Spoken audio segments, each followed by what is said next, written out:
Hello बच्चों, आज की क्लास में हम क्लास 12th की केमिस्ट्री की क्लास स्टार्ट करने जा रहे हैं, रसायन विज्ञान की। तो क्लास 12th में केमिस्ट्री विषय में हमें किन किन लेसनों के बारे में स्टडी करनी है, यानी हमारा पूरा सिलेबस क्या है, होल पाठ्यक्रम के बारे में फर्स्ट ऑफ ऑल हम लोग जान लेते हैं। पूरा केमिस्ट्री विषय का जो पाठ्यक्रम है वह क्या है, तो ध्यान दीजिए। यह हमारा जो है यहाँ पर चैप्टर नोट किया गया है। फर्स्ट लेसन जो हमारा है वह सॉलिड स्टेट है, क्या है, ठोस अवस्था। दूसरे नंबर पर विलयन है, विलयन के बाद हमारा वैद्युत रसायन, वैद्युत रसायन के बाद 4 नंबर पर रासायनिक बलगतिकी और 5 नंबर पर पृष्ठ रसायन। छठे नंबर पे है तत्वों के निष्कर्षण के सिद्धांत एवं प्रक्रम, तत्वों के निष्कर्षण के सिद्धांत एवं प्रक्रम। और 7 नंबर पे यहाँ पे हमारा है पी ब्लॉक के तत्व, पी ब्लॉक के तत्व। इसके बाद 8 नंबर पर डी एवं एफ ब्लॉक के तत्व है। 9 नंबर पे है उपसंयोजन यौगिक। अब बात आती है इधर 10 नंबर पर हैलोएल्केन एवं हैलोएरिन और 11 नंबर पर एल्कोहल, फिनाल एवं ईथर। 12 नंबर पे यहाँ पे दिया है एल्डिहाइड, कीटोन एवं कार्बोक्सिलिक अम्ल। इसके बाद हमारा एमीन है, जैव अणु, बहुलक। और 16 नंबर जो कि हमारा लास्ट अध्याय है दैनिक जीवन में रसायन। तो दैनिक जीवन में रसायन की क्या उपयोगिता है, इसके विषय में हमें इस लास्ट लेसन में अध्ययन करना है।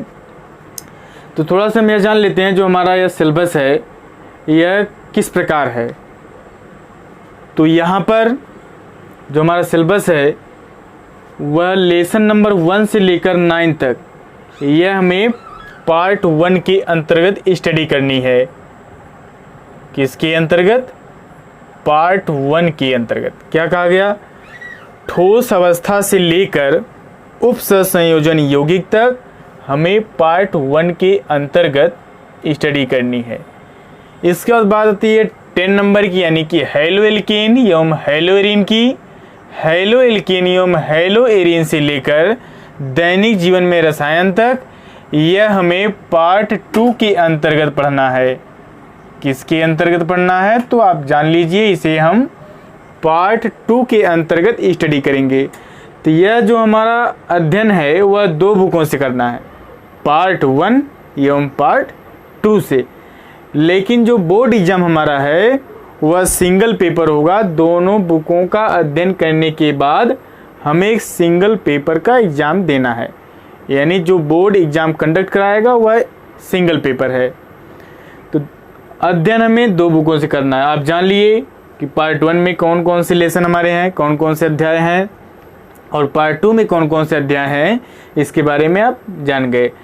अब इसमें जान लेते हैं, हम लोग 11th क्लास में पढ़े थे केमिस्ट्री को जो है मुख्य रूप से 3 भागों में बांटा गया था। फिजिकल केमिस्ट्री थी, भौतिक रसायन, इनऑर्गेनिक केमिस्ट्री, अकार्बनिक, और लास्ट में हमारा ऑर्गेनिक केमिस्ट्री। आगे और भी इसकी शाखाएं हैं, तो मेनली यहाँ पर 3 की बात की जाती है। तो आप जो है जान लीजिए कि हमारा कौन सा लेसन किस केमिस्ट्री के अंतर्गत है। तो ये ठोस अवस्था से लेकर पृष्ठ रसायन तक यह हमारा फिजिकल केमिस्ट्री के अंतर्गत, किसके अंतर्गत आता है? Physical chemistry. यह फिजिकल केमिस्ट्री का पार्ट है। इसके बाद हमारा तत्वों के निष्कर्षण के सिद्धांत एवं प्रक्रम, यह जो है लेसन नंबर 6 से लेकर 9 तक यह हमारा इनऑर्गेनिक केमिस्ट्री के अंतर्गत आएगा। Inorganic chemistry. इसके बाद बात आती है हैलोएल्केन एवं हैलोएरिन। यह जो हमारा पार्ट है यह ऑर्गेनिक केमिस्ट्री, ये इधर के लेसन जो हमारे हैं यह ऑर्गेनिक केमिस्ट्री के अंतर्गत आएगा। तो आपने जान लिया कि कौन सा लेसन किस केमिस्ट्री के अंतर्गत यहाँ पर है। यह क्या है? Organic chemistry. देखिए, जो बोर्ड एग्जाम है, एग्जाम में क्वेश्चन जो बनने का पैटर्न है, जो क्वेश्चन पूछाने का ट्रेंड है, इसको भी थोड़ा से समझ लेते हैं, फिर इसके बाद हम लोग टॉपिक वाइज स्टडी स्टार्ट करेंगे। तो यहाँ पर थोड़ा सा ट्रेंड जान लेते हैं। तो जो क्वेश्चन पूछने का ट्रेंड है वह ऑब्जेक्टिव क्वेश्चन पूछता है, यानी कि बहुविकल्पी प्रश्न पूछे जाते हैं।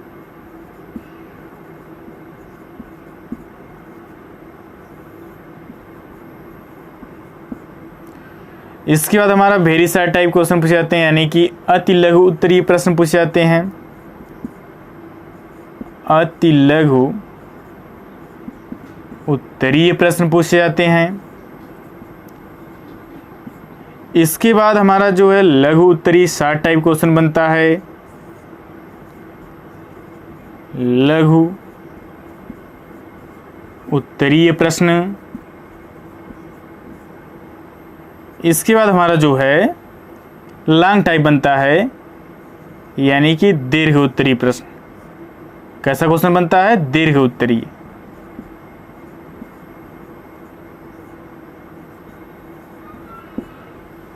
इसमें हमारा न्यूमेरिकल ही बन जाता है। केमिस्ट्री विषय में न्यूमेरिकल ही पूछा जाता है। न्यूमेरिकल यानी कि आंकिक प्रश्न। न्यूमेरिकल यानी क्या? आंकिक प्रश्न। तो ध्यान दीजिए, आपको यहाँ पर ध्यान देना है कि जो हमारा न्यूमेरिकल है यानी कि आंकिक प्रश्न है वह किस लेसन से बनेगा, यानी किन किन चैप्टरों से हमें आंकिक प्रश्न पूछे जाएंगे। तो फिजिकल केमिस्ट्री जो हमारी है, स्टार्टिंग के यहाँ पर लेसन नोट किया गया है, ये ठोस अवस्था, विलयन, वैद्युत रसायन, रसायन, ये सब जो हमारे फिजिकल केमिस्ट्री के अंतर्गत चैप्टर हैं। सो सीधा सीधा कहा जाए जो भौतिक रसायन है उसमें हमारा सिद्धांत वगैरह पूछता है, और न्यूमेरिकल भी वहीं से हमारे बनते हैं। ठीक है, क्लियर बात। यह जो हमारा है यहाँ से न्यूमेरिकल के प्रश्न पूछे जाते हैं आपसे। अब बात आती है कि जो हमारा एग्जाम है वह कितने मार्क का थ्योरी का क्वेश्चन बनेगा। जो थियरी का क्वेश्चन है, यानी जो थियरी का हमें एग्जाम देना है वह 70 मार्क का बनता है। कितने मार्क का? 70 मार्क का। ये जो केमिस्ट्री विषय हमारी है यह प्रैक्टिकल की सब्जेक्ट है, तो 30 अंक जो हमारा है वह प्रैक्टिकल से हमें मिलता है। तो टोटल मार्क जो हमारा हो जाएगा वह 100 मार्क होगा। कितना मार्क होगा? 100 मार्क। 70 अंक जो है वह थ्योरी के एग्जाम से और 30 अंक हमें प्रैक्टिकल के माध्यम से। तो यहाँ पर हमारा टोटल अंक कितना हो गया? 100 मार्क हो गया। तो आपने जान लिया कि हमें बोर्ड एग्जाम जो थ्योरी का देना है वह 70 अंक का देना है, और 2 बुकों का अध्ययन करने के बाद हमें 70 अंक का एग्जाम देना है, और 30 अंक यह प्रैक्टिकल के थ्रू मिलेगा आपको। तो टोटल मार्क जो हमारा जो है 100 मार्क है। तो यहाँ पर आपने पूरा अपना सिलेबस जान लिया कि आपका होल सिलेबस जो क्लास 12th में आपको स्टडी करनी है वह यही है। ठीक है, इसमें आप यह भी जान लिए कि कौन सा चैप्टर किस केमिस्ट्री के अंतर्गत आ रहा है, यानी ऑर्गेनिक केमिस्ट्री में कौन कौन से चैप्टर इन्वॉल्व हैं, फिजिकल केमिस्ट्री में कौन कौन से चैप्टर इन्वॉल्व हैं, और इनऑर्गेनिक केमिस्ट्री में कौन कौन से चैप्टर हमारे इन्वॉल्व हैं, यानी शामिल हैं उसमें। तो फर्स्ट ऑफ ऑल हम लोग होल सिलेबस जान लिए। अब आप पहले इसको नोट कर लीजिए। इसके पश्चात हम लोग चैप्टर वाइज एक एक चैप्टर को क्लियर करते हुए, यानी उसकी टॉपिक क्लियर करते हुए श्रेणी दर श्रेणी आगे बढ़ेंगे। तो पहले आप अपना सिलेबस को नोट कर लीजिए।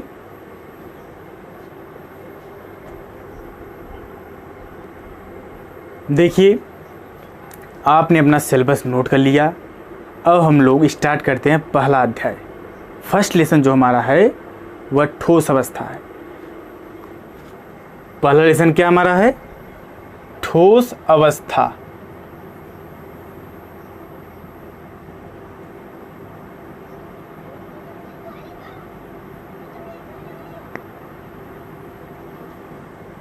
इसका इंग्लिश नाम है सॉलिड स्टेट। इसका इंग्लिश नाम क्या है? Solid state.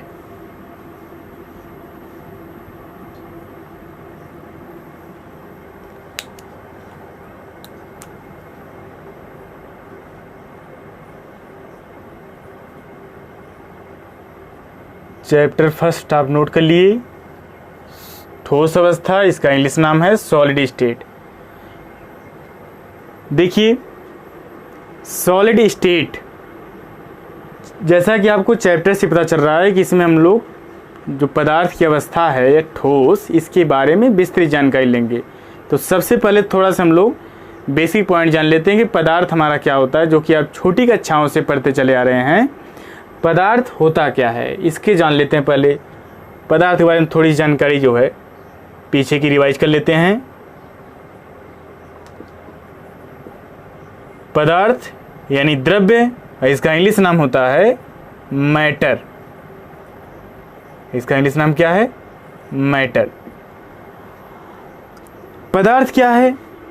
तो पदार्थ आपको मालूम है कि जिसका कुछ निश्चित आकार हो, जो कुछ मास रखता है यानी कि द्रव्यमान रखता हो, जिसका कुछ भार हो, जिसका अनुभव, जिसका एक्सपीरियंस हम अपने ज्ञानेंद्रियों के माध्यम से कर सकते हैं। क्या कहा गया? कहा गया पदार्थ वह होता है जो स्थान घेरता है, जिसमें कुछ द्रव्यमान हो तथा जिसका अनुभव हम अपने ज्ञानेंद्रियों के द्वारा कर सकते हैं। इसका कुछ आकार होता है, इसका कुछ आकार होता है। यहाँ पर आपने पदार्थ को जान लिया, पदार्थ होता क्या है। पदार्थ की कुछ अवस्थाएं होती हैं। पदार्थ की जो मुख्य रूप से अवस्थाएं हैं वह 3 अवस्थाएं होती हैं: सॉलिड, लिक्विड और गैस। ठोस, द्रव और गैस होती हैं। इसकी 2 अन्य और अवस्थाएं भी हैं, जिसका नाम है बोस-आइंस्टीन कंडेंसेशन एवं प्लाज्मा स्टेट। टोटल हमारी 5 स्टेट हो गई। और इस लेसन में हमें ठोस के बारे में पूरी जानकारी लेनी है। तो ठोस की अवस्थाएं क्या बताई गई? मुख्य रूप से जो अवस्थाएं इसकी है वह ठोस, द्रव, गैस है। पदार्थ की जो मुख्य रूप से अवस्था वो क्या है? ठोस, द्रव, गैस। मैटर, मैटर के बताया गया कि मुख्य रूप से 3 पार्ट हैं। पहला पार्ट हमारा ठोस है। पहला पार्ट हमारा क्या है? ठोस है। सेकंड पार्ट हमारा जो है द्रव है। सेकंड पार्ट क्या है? द्रव है। और थर्ड पार्ट जो हमारा है वह गैस है। थर्ड पार्ट क्या है? थर्ड पार्ट जो हमारा है वह गैस है। इसका इंग्लिश नाम, ठोस का इंग्लिश नाम सॉलिड होता है। द्रव का इंग्लिश नाम लिक्विड होता है। और गैस का इंग्लिश नाम भी गैस ही होता है। इसका हिंदी और इंग्लिश दोनों ही गैस है। तो आप जान लिए पदार्थ की अवस्था। पदार्थ की मुख्य अवस्थाएं जो है मुख्य रूप से 3 अवस्थाएं होती हैं: ठोस, द्रव एवं गैस। क्या कहा गया? ठोस, द्रव एवं गैस। अब जान लेते हैं जो ठोस हमारा है इसको डिफाइन कैसे करेंगे। ठोस को हम कैसे डिफाइन करेंगे? तो ध्यान दीजिए, ठोस का जो आकार होता है वह निश्चित होता है। आकार निश्चित होता है, आयतन भी निश्चित होता है। जैसे हमारा मार्कर है, यह ठोस के अंतर्गत आता है। क्यों आता है ठोस के अंतर्गत? इसको हम कहीं भी रखेंगे, किसी भी स्थान पर रखेंगे, इसके आकार में कोई परिवर्तन नहीं होगा, ना ही इसके आयतन में कोई परिवर्तन होगा। तो ठोस को आप ध्यान रखेंगे कि इसका आकार, ठोस का आकार, आयतन दोनों क्या होता है? दोनों निश्चित होता है।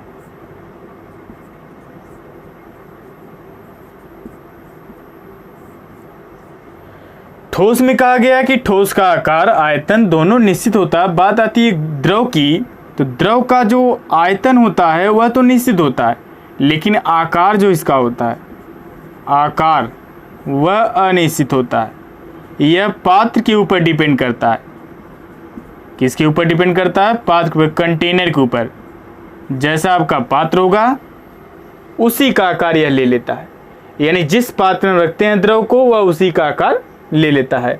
तो आकार कहा गया इसका अनिश्चित है, और आयतन जो इसका होता है वह निश्चित होता है। आयतन क्या होता है? आयतन हमारा निश्चित होता है द्रव का। अब बात आती है गैस की। तो गैस का आकार और आयतन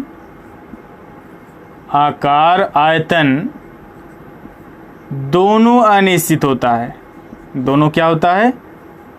अनिश्चित होता है। ध्यान दीजिएगा क्या बोला गया यहाँ पर।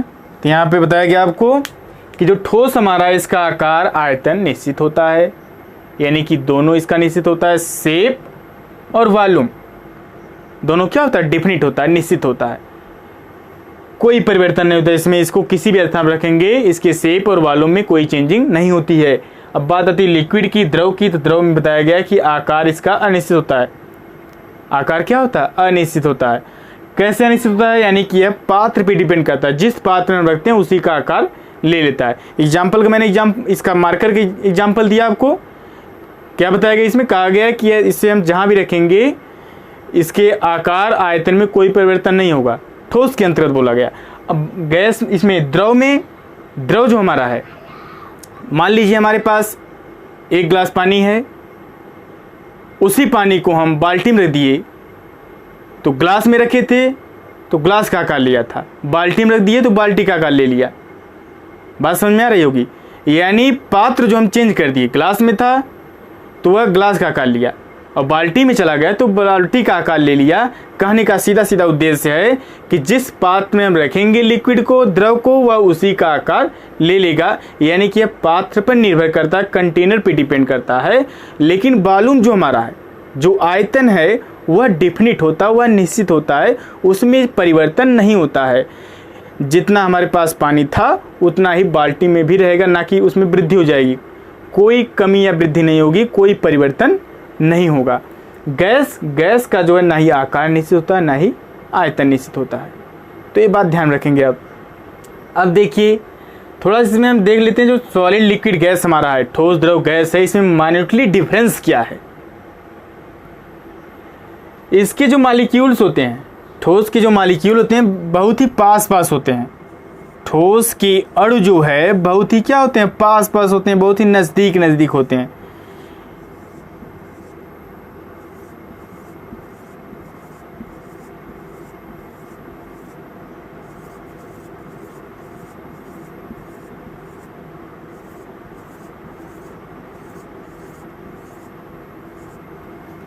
द्रव के मॉलिक्यूल जो होते हैं ठोस के अपेक्षा थोड़ा दूर दूर होते हैं। द्रव के मॉलिक्यूल क्या हैं? ठोस की अपेक्षा थोड़ा दूर दूर होते हैं। अब बात आती है गैस की। तो गैस के मॉलिक्यूल बहुत दूर दूर होते हैं। गैस के मॉलिक्यूल क्या है? बहुत दूर दूर होते हैं, काफी दूर होते हैं गैस के मॉलिक्यूल। ध्यान दीजिए, कहा गया कि ठोस के जो अणु हैं वो बहुत ही पास पास होते हैं, नज़दीक नज़दीक होते हैं। द्रव के अणु ठोस के अपेक्षा दूर दूर होते हैं। गैस के जो अणु हैं वो बहुत ही दूर दूर होते हैं, काफ़ी दूर दूर होते हैं। अब इसमें बात आती है अंतराणविक बल की, इंटरमॉलिक्यूलर फोर्स की। अंतराणविक बल ठोस में कैसा लगता है, द्रव में के अणुओं के मध्य कैसा लगता है, और गैस के। अंतराणविक बल क्या होता है इसको जान लेते हैं। ये जो अणु बनाया, यहाँ बताया गया, इन मॉलिक्यूल्स के बीच, अणुओं के बीच जो अट्रैक्शन फोर्स लगता है, आकर्षण बल लगता है, उसी को हम अंतराणविक बल कहते हैं। उसी को हम क्या कहते हैं? अंतराणविक बल, इंटरमॉलिक्यूलर फोर्स बोलते हैं। तो ठोस में जो इंटरमॉलिक्यूलर फोर्स अप्लाई होता है वो बहुत ही मैक्सिमम होता है, बहुत ज़्यादा होता है, वेरी स्ट्रांग, बहुत प्रबल रूप से कार्य करता है। द्रव में जो है ठोस की अपेक्षा जो अंतराणविक बल लगता है वह कम लगता है। गैस में बहुत ही कम लगता है। क्यों? क्योंकि इसके मॉलिक्यूल जो है काफ़ी दूर दूर होते हैं। स्वाभाविक सी बात है, जब कोई बॉडी जो है पास पास होगी, नज़दीक नज़दीक होगी, तो उनके मध्य जो बल अप्लाई होगा वो बहुत ही प्रबल रूप से कार्य करेगा, बहुत ही अधिक लगेगा। दूर दूर हो जाएगा, जब दूर दूर हो जाएगा तो स्वाभाविक सी बात है कि बल कम काम करेगा, वहाँ पर बल कम लगेगा। तो यहाँ पर बताया गया ठोस में बहुत ज़्यादा अंतराणविक बल लगता है, द्रव में इसकी अपेक्षा कम लगता है, और गैस में बहुत ही कम लगता है, ना के बराबर लगता है। अब थोड़ा सा इसमें ध्यान देते हैं कि इसकी डेंसिटी जो होती है, घनत्व, डेंसिटी आप जानते हैं, डेंसिटी के बारे में जान लेते हैं। डेंसिटी क्या है? तो डेंसिटी हमारा जो है घनत्व होता है। डेंसिटी इज इक्वल होता है मास बाई वॉल्यूम होता है। मास बाई क्या होता है? वॉल्यूम, यानी डेंसिटी क्या बोला गया? घनत्व। इसका हिंदी नाम क्या है? घनत्व है। घनत्व इज इक्वल टू द्रव्यमान, द्रव्यमान बटे आयतन। द्रव्यमान बटे क्या बोला गया? आयतन, यानी एकांक आयतन में, यानी क्या? एकांक आयतन में उपस्थित द्रव्यमान को हम क्या बोलते हैं? उस पदार्थ का घनत्व बोलते हैं। तो जो ठोस हमारा है, ठोस का घनत्व बहुत ज़्यादा होता है। सॉलिड का डेंसिटी, सॉलिड की डेंसिटी जो है बहुत ही मैक्सिमम होती है। ठोस का घनत्व क्या कहा गया? बहुत ज़्यादा होता है। द्रव का घनत्व ठोस की अपेक्षा कम होता है। द्रव का घनत्व ठोस की अपेक्षा कम होता है। और गैस का घनत्व बहुत ही कम होता है, वेरी लो, बहुत ही कम होता है। तो ये बात क्लियर हो गई होगी। अब हम बात कर लेते हैं थोड़ा सा फ्लूइडिटी की, यानी कि तरलता की बात कर लेते हैं कि इसमें से कौन सा तरल नेचर शो करता है, यानी कौन बहता है। ठोस जो हमारा है यह बहता नहीं है। यह जो लिक्विड है यह बहता है। लिक्विड क्या है? बहता है। यानी इसमें फ्लूइडिटी की प्रॉपर्टी है, तो इसे हम फ्लूइड बोल सकते हैं। क्या कह सकते हैं? फ्लूइड, यानी कि तरल कह सकते हैं। क्या कह सकते हैं? तरल कह सकते हैं। ठीक। गैस जो होता है, गैस को भी हम तरल कर सकते हैं। यहां पर इसकी तरलता, गैस सबसे ज़्यादा तरलता जो है वह द्रव की है। इसमें फ्लूइडिटी की प्रॉपर्टी कम होती है। यह जो हमारा होता है यह कंप्रेसिबल होता है। इसको हम कंप्रेसिबल यानी कि संपीड, इसे हम दबा सकते हैं। गैस को क्या कर सकते हैं? कंप्रेस कर सकते हैं। ये जो हमारा ठोस है, ठोस बहुत ही कठोर होता है। कठोर होने के कारण इसे हम रिजिड भी कर सकते हैं। क्या कर सकते हैं? रिजिड। रिजिड यानी कि दृढ़ कर सकते हैं। दृढ़ यानी बहुत कठोर होता है। गैस को क्या कहा गया? तो गैस को बताया गया कि यह जो है कंप्रेसिबल होता है। क्या होता है? कंप्रेसिबल। इसे हम कंप्रेस कर सकते हैं। कंप्रेस यानी दबाव दे सकते हैं। कंप्रेसिबिलिटी यानी संपीडता। यहाँ पर यह गैस जो हमारा संपीड है, संपीड का तात्पर्य है कि इसे हम जो है दबा सकते हैं। अब देखिए जरा से रेट ऑफ डिफ्यूजन की बात कर लेते हैं, यानी विसरण की दर की बात कर लेते हैं। विसरण किसका कैसा है? विसरण का क्या आशय है? यहाँ शब्द विसरण निकल के आ रहा है। तो विसरण जो हमारा है यह, इसका सीधा सीधा आप समझ लीजिए कि फैलना, विसरित होना, किसी चीज़ क्या होना? फैलना। तो ठोस जो है बहुत कम है, ए ना के बराबर। इसका डिफ्यूजन जो है वेरी लो, यानी कि इसका डिफ्यूजन नहीं होता है। यह भी आप कह सकते हैं, तो गलत नहीं माना जाएगा। यहाँ पर बात आती है द्रव की। द्रव का डिफ्यूजन जो है, विसरण जो है वह कम होता है। इसका विसरण क्या होता है? कम होता है। और गैस का जो विसरण है वो बहुत ही ज़्यादा होता है। परफ्यूम वगैरह, सेंट वगैरह आप देखेंगे, जब उसका आप प्रयोग करते हैं तो वह तेज़ी से फैल जाता है, विसरित हो जाता है। ये जो हमारा गैस है यह इस बहुत ज़्यादा इसमें विसरण की प्रॉपर्टी पाई जाती है, यानी यह विसरित होता है और मैक्सिमम मात्रा में। तो गैस हमारा सबसे ज़्यादा डिफ्यूजन शो करता है, इसका विसरण सबसे ज़्यादा होता है। द्रव का विसरण कम होता है, ठोस का विसरण न के बराबर होता है। तो यहाँ पर हम लोग जो है माइन्यूटली डिफरेंस क्या है, इस द्रव्य की जो अवस्थाएं, जो पदार्थ हमारा है, पदार्थ की जो अवस्थाएं हैं, इसके बारे में हम लोग यह जान लिए कि इसमें माइन्यूटली डिफरेंस क्या है। तो बेसिक नॉलेज था, यानी कि यह हम लोग जो है छोटी कक्षाओं से पढ़ते चले आ रहे हैं। क्लियर है? अब यहाँ पर इस लेसन में, इस हमें हमारा जो सिलेबस है क्लास 12 का, इसमें हमें फुल जो स्टडी करनी है ठोस अवस्था के बारे में। तो ठोस अवस्था के बारे में करनी है, यानी कि ठोस के बारे में यहाँ पर विस्तृत जानकारी लेनी है। तो यह आप नोट कर लीजिए जो भी आपको बताया गया। इसके बाद हम लोग स्टार्ट करेंगे ठोस अवस्था के बारे में, यानी कि ठोस पॉइंट को स्टार्ट करेंगे। जो ठोस अवस्था है इसके पार्ट के बारे में। ठोस तो आप जान ही लिए, ठोस को कैसे डिफाइन करें इसको जान लिए आप। ठोस के पार्ट के बारे में, ठोस के भी 2 पार्ट होते हैं, तो अभी उसकी बात करते हैं। पहले इसको आप जो है नोट कर लीजिए। तो ठीक है, आप नोट कर लिए, इसको हम करते हैं इरेज। देखिए अब हम लोग जो है ठोस की अवस्थाओं के बारे में जान लिए। यहाँ पर ठोस क्या है यह भी हम जान लिए। तो थोड़ा इसको हम नोट कर लेते हैं कि ठोस अवस्था क्या है। आपने अभी सीखा कि ठोस अवस्था हमारी क्या होती है, किसे कहते हैं हम ठोस अवस्था।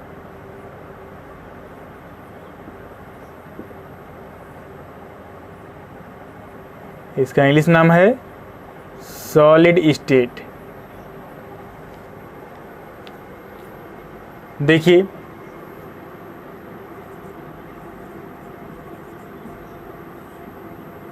पदार्थ की वह अवस्था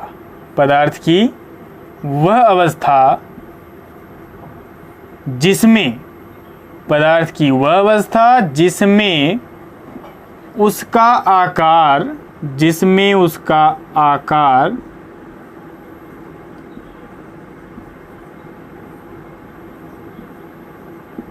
एवं आयतन निश्चित होता है। यही बताया गया आपको, निश्चित होता है। क्या कहा गया? पदार्थ की वह अवस्था जिसमें उसका आकार एवं आयतन निश्चित होता है, क्या कहलाती है? ठोस अवस्था कहलाती है।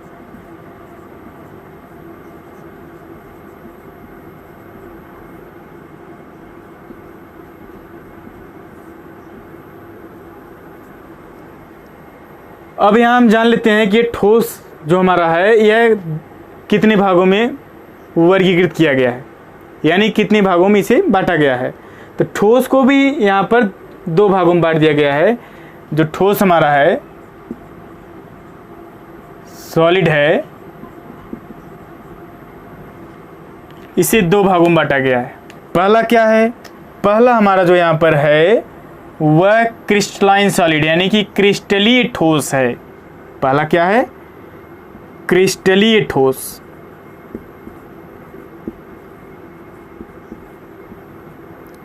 क्रिस्टलीय ठोस, इसका इंग्लिश नाम है क्रिस्टलाइन सॉलिड। Crystalline solid. दूसरा जो हमारा है यह अक्रिस्टलीय ठोस है। दूसरा हमारा क्या है? अक्रिस्टलीय ठोस। इसका इंग्लिश नाम है एमॉर्फस सॉलिड। Amorphous solid. ध्यान दीजिए, अब क्रिस्टलीय ठोस एवं अक्रिस्टलीय ठोस को हम किस प्रकार डिफाइन करेंगे। आपने देखा होगा प्लास्टिक आप देखे होंगे, रबर देखे होंगे, कांच देखे होंगे। तो जब हम उसे किसी प्रोसेस से तोड़ते हैं तो उनका जो टूटने का क्रम जो टूटता है वह एक निश्चित क्रम में नहीं टूटता है, एक नियमित वे में, एक नियमित क्रम में नहीं टूटता है। आपने नमक भी देखा होगा, चीनी भी देखा होगा। इसके जो क्रिस्टल होते हैं उनका जो शेप होता है, उनका जो क्रम होता है, उनका जो पार्टिकल्स होते हैं वह एक निश्चित क्रम में टूटते हैं, यानी कोई निश्चित क्रम में होता है। कहने का उद्देश्य क्या है? आपने चीनी देखा होगा तो उसके जो भी हमारे क्रिस्टल हैं वह क्या है? एक निश्चित क्रम में है। नमक भी है, नमक का भी क्या है? छोटा क्रिस्टल हो या बड़ा क्रिस्टल हो, एक नियमित क्रम में होता है। तो यहाँ पर ठोस को हम लोग दो भागों में पढ़ेंगे। इसके दो भाग हैं, एक क्रिस्टलीय ठोस है, दूसरा अक्रिस्टलीय ठोस है। तो क्रिस्टलीय ठोस में कहा गया कि इनका जो क्रिस्टल का जो हमारा क्रम है वह कैसा है? नियमित है। तो सिंपली यहाँ पर कहा जाए कि क्रिस्टलीय ठोस क्या है, तो आप डिफाइन करेंगे कि वे ठोस जिनके अवयवी कणों की ज्यामितीय व्यवस्था एक निश्चित क्रम में, एक नियमित क्रम में होती है, वह हमारा क्रिस्टलीय ठोस होता है। अब यहाँ बात आती है अवयवी कणों। अवयवी कण क्या है? Constituents particle. इसका इंग्लिश नाम क्या है? Constituents particle. अवयवी कण क्या होता है? तो अवयवी कण में हमारे अणु आ सकते हैं, परमाणु आ सकते हैं, आयन आ सकते हैं। यह पॉइंट आप ध्यान रखेंगे। अवयवी कण यानी कि उसमें अणु भी आ सकते हैं, परमाणु भी आ सकते हैं और आयन भी आ सकते हैं। इसके आधार पे आगे जो हम लोग क्रिस्टली ठोस के पार्ट के बारे में पढ़ेंगे, उसमें जो भी हमारा अवयवी कण आएगा उसके आधार पे उसे हम वहाँ पर आगे अध्ययन करेंगे कि आणविक ठोस है या आयनिक ठोस है।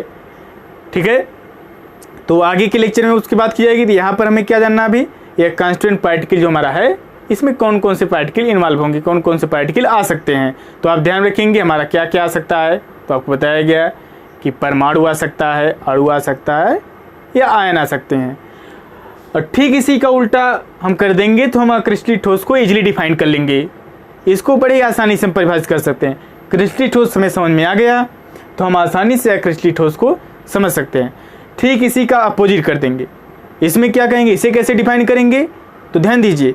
इसमें जो हमारा है क्रिस्टली ठोस में वे ठोस पदार्थ जिनके अवयवी कणों की ज्यामितीय व्यवस्था, वे ठोस पदार्थ जिनके अवयवी कणों की ज्यामितीय व्यवस्था एक नियमित क्रम में ना हो, एक निश्चित क्रम में ना हो, उसे हम क्या कहेंगे, अक्रिस्टली ठोस कहेंगे। साथ में आप पॉइंट को नोट करते जाएंगे। कॉपी पेन लेकर साथ में बैठिए और जो मैं बता रहा हूँ इसको आप नोट करते जाइए। क्रिस्टली ठोस कहा गया है कि वे ठोस पदार्थ जिनके अवयवी कणों की ज्यामितीय व्यवस्था एक निश्चित क्रम में, एक नियमित क्रम में होती है, उसे हम क्या कहेंगे, क्रिस्टली ठोस कहेंगे। और जिनके अवयवी कणों की ज्यामितीय व्यवस्था एक नियमित क्रम में, एक निश्चित क्रम में नहीं होती है, उसे हम अक्रिस्टली ठोस बोलेंगे। एग्जाम्पल भी आपको बता दिया गया।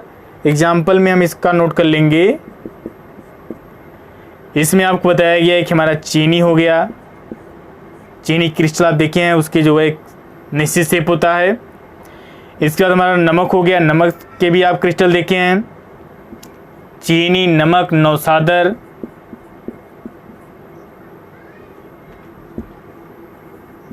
चीनी, नमक, नौसादर, आयोडीन हो गया हमारा,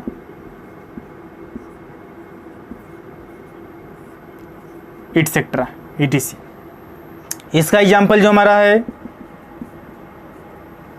अक्रिस्टली सॉलिड का यानी अक्रिस्टली ठोस का, इसमें जो हमारा बताया गया कि प्लास्टिक हो गया, प्लास्टिक हमारा हो गया, रबर हो गया, कांच हो गया, स्टार्च हो गया, इटसेट्रा इत्यादि। देखिए कांच जो यहाँ बात की गई, कांच भी दो रूपों में पाया जाता है। एक क्रिस्टल ग्लास होता है, जो सामान्य ग्लास हमारे घरों पर होता है, उसको जब हम किसी प्रोसेस तोड़ते हैं तो एक नियमित क्रम में नहीं टूटता है, एक निश्चित क्रम में नहीं टूटता है, आपने देखा होगा। और वही जो हमारा गाड़ियों में कांच लगा होता है, वाहनों में जो ग्लास लगा होता है, वह क्रिस्टल ग्लास होता है। जब वह टूटता है तो आप देखेंगे उसे, या देखे भी होंगे, वह एक क्रिस्टल की फॉर्म में एक नियमित क्रम में टूटता है, तो वह हमारा क्रिस्टल ग्लास होता है। और यह जो हमारा है, जो घरों पर ग्लास पाया जाता है, कांच पाया जाता है, उसको आप तोड़ चेक करेंगे, आप देखे भी होंगे, तो वह एक नियमित क्रम में, एक निश्चित क्रम में नहीं टूटता है। तो यह हमारा अक्रिस्टली के अंतर्गत आ जाएगा। और जो वाहनों वाला कांच है वह हमारा क्रिस्टल कांच होता है, तो वह क्रिस्टली ठोस के अंतर्गत आ गया। तो क्रिस्टली ठोस एवं अक्रिस्टली ठोस, उम्मीद है फाइनली आपको स्पष्ट रूप से समझ में आ गया होगा। और इसका एग्जाम्पल भी आप देख लिए यहाँ पर, कि किसे हम क्रिस्टली के अंतर्गत रखेंगे और किसे हम अक्रिस्टली के अंतर्गत रखेंगे। तो यहाँ पर आज के लिए बस इतना ही, यह पॉइंट आप नोट कर लेंगे। और ध्यान दीजिए, इस वीडियो लेक्चर में हम लोग केमिस्ट्री विषय में किन किन बिंदुओं के बारे में, किन किन चैप्टर के बारे में अध्ययन करना है, इसके बारे में जान लिए। और थोड़ा सा इसमें जो है बेसिक इंट्रोडक्शन ले लिया गया। और नेक्स्ट वीडियो से हम इसके बारे में श्रेणी दर श्रेणी, पॉइंट टू पॉइंट चीज़ों को समझेंगे, उसको सीखेंगे, बेहतर वे में सीखेंगे। यहाँ पर देखिए हम लोग थोड़ा सा क्रिस्टली या क्रिस्टली के बारे में जान लिए। नेक्स्ट वीडियो में जो है क्रिस्टली एवं अक्रिस्टली, इसमें डिफरेंस क्या है, इन दोनों में क्या डिफरेंस है, इसके बारे में विस्तृत अध्ययन करेंगे। तो आज की क्लास मैं यहीं पर समाप्त करता हूँ।